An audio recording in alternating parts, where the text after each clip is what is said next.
Si tu pensais techniquement aller te faire gagner 5 classements, alors laisse-moi te dire une chose. Cette vidéo va te faire mal. Aujourd'hui, je vais te classer ce qui va vraiment te faire progresser au tennis et potentiellement atteindre tes objectifs de gagner jusqu'à 5 classements cette année. Je te préviens, c'est ce que font pas 90% des joueurs de tennis. Je te mets la liste en description. Mais avant tout, abonne-toi, partage la vidéo et enregistre-la pour bien t'en souvenir si tu veux revoir comment faire ton plan annuel. Si tu veux gagner 2 à 5 classements cette année sans t'entraîner plus et te bousiller le bras au bout d'un mois ou deux parce que tu es en surentraînement et tu sollicites trop ton bras, cette vidéo est faite pour toi. Et bien sûr, si tu as envie de gagner 5 classements. Voilà la liste. Je vais te donner cette liste pour progresser au tennis cette année, avoir un plan efficace, prédictible. Dans ton plan, il faut que tu structures. Je t'explique. Mais avant tout, n'oublie pas, j'ai un challenge qui reprend 11 jours de défi pour performer dans tes premiers matchs, perfer à 1, voire 2, voire 3 classements. Comment faire en l'espace de très peu de temps? Qu'est-ce qu'on met en place pour perfer en match? Dans la liste, première chose, c'est la réactivité, travail des appuis rapides. Super important d'être rapide, casse tout de suite. Et c'est aussi le cœur un peu de la chaîne. On va voir plusieurs éléments sur la vitesse, départ arrêté, parce qu'au tennis, c'est des départs courts sur des quelques secondes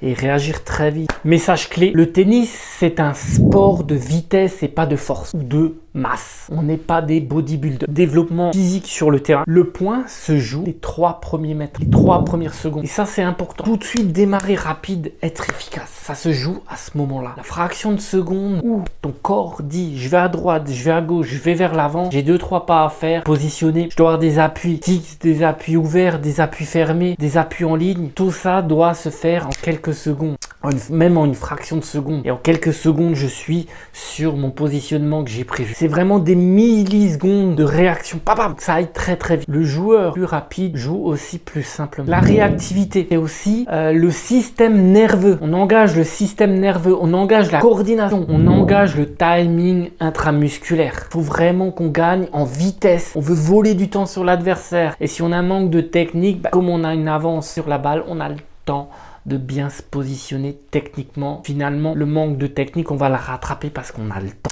D'un point de vue physio, qu'est-ce qui se passe? Vitesse égale la capacité de force produite rapidement. On produit vraiment de la force rapidement et on travaille beaucoup au niveau du CNC, donc au niveau du cerveau, pour mettre des automatisations et des automatismes rapides tout de suite applicables sur le terrain. Pas besoin d'avoir des gros muscles, avoir un système nerveux efficace. On en parle clairement dans la formation des 11 jours comme school pour avoir la meilleure expertise possible sur le marché. Donc pour être plus performant, on va travailler donc les appuis, meilleure frappe, moins de déséquilibre également, moins de fautes directes. On réduit les fautes parce qu'on est vraiment prêt et on court pas après la balle. On est sur la balle, les coups sont maîtrisés, on sait ce qu'on fait. Punchline du jour. Si tu arrives en retard, ta technique ne sert à rien.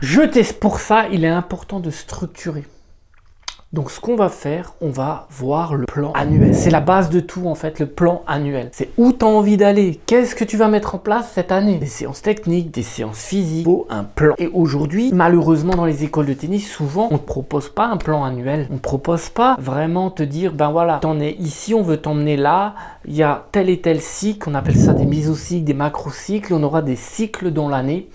Et on va travailler sur tel et tel point, que ce soit la technique ou le physique. On va travailler sur tel et tel point. Et c'est important pour l'évolution, que ce soit d'un jeune ou d'un adulte, d'avoir un plan d'action. Et c'est ce qu'on va voir aujourd'hui, le plan d'action. Où tu as envie d'aller? Combien de classements tu as envie de gagner? Dis-moi en commentaire. Combien de classements tu as envie de gagner? Entre maintenir son niveau et gagner 3 ou 4 ou 5 classements, c'est pas du tout pareil en fait. Et la préparation sera adaptée en plan annuel des matchs. Qu'est-ce qui va se passer? Le corps progresse quand tu planifies. 90% des joueurs de tennis s'entraînent par hasard. Ils n'ont pas de plan, n'est pas structuré, ils savent pas où ils vont. Ils peuvent pas mentaliser la victoire et les performances lors de l'année. Gestion de la charge, gestion de l'intensité, gestion des matchs pendant l'année, les périodes de pause. Va croire, pendant un match, ton corps, il prend aussi cher. Si tu le prépares pas, ça va pas. Si tu fais trop de matchs, tu perds.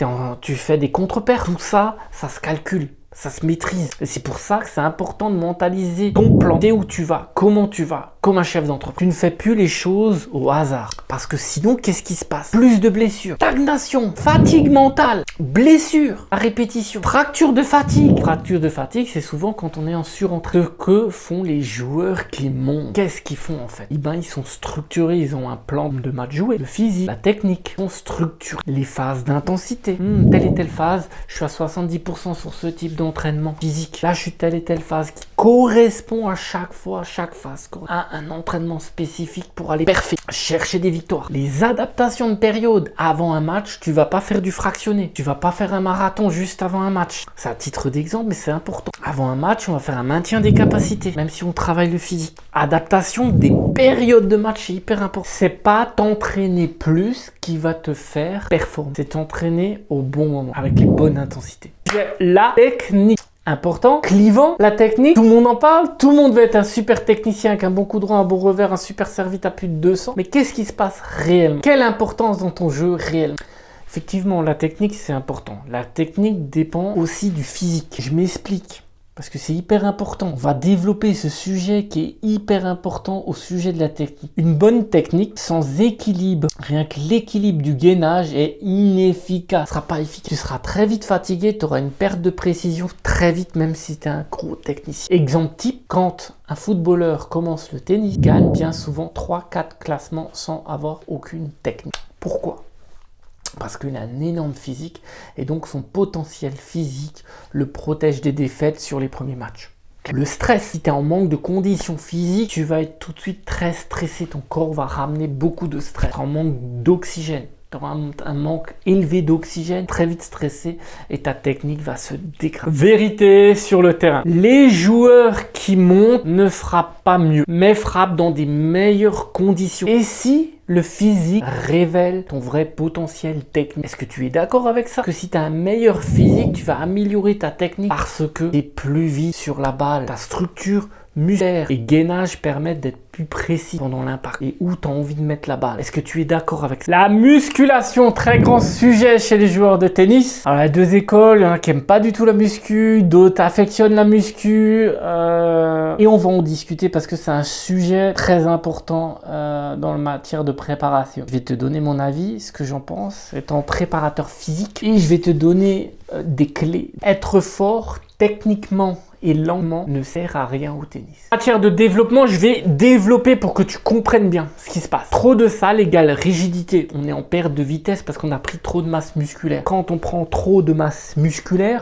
on va être en perte d'amplitude articulaire aussi. Et nous, on a besoin d'élasticité au tennis, d'être souple, vif, léger, assez léger en tout cas. Quand on est lourd, on a des problèmes de poids, de déplacement, de plein de choses derrière, de traumatisme lors d'un match articulaire qu'on ne parle pas, musculaire également. La surcharge articulaire, ce qu'on vient de discuter, très important. Les problèmes fréquents. Problèmes fréquents aux genoux, aux hanches, aux chevilles, par rapport au poids. Et effectivement, le coude aussi prend très cher en fonction du volume. Et le dos. Plus tu es lourd, plus tu auras des douleurs lombaires également. Donc les charges très lourdes au tennis, c'est des cycles à vraiment bien encadrer. Pareil pour la période d'hypertrophie, c'est la prise de volume. À faire attention, ne pas faire ça sur toute l'année. Donc pour les musculeux, voilà, il y a des périodes bien spécifiques d'entraînement. Les travails de force, on n'excède pas les 3 semaines. Voilà, plein de choses à voir là-dessus. Mais attention à l'hypertrophie, au travail de force trop long au tennis qui peut endommager des tendinites, plein de choses. Le tennisman n'a pas besoin d'être passif. Il doit être fort et explosif. Très grand sujet. Entraîner plus. Qu'est-ce qui se passe quand on s'entraîne? D'énormes sujets et on va débriefer là-dessus. Je t'explique. Plus ne veut pas dire mieux. Plus de volume égale plus de fatigue. On est plus vite fatigué sur le terrain et moins de progression. C'est beaucoup plus dur d'enchaîner match après match. Le corps progresse pendant la récupération. Ce n'est pas celui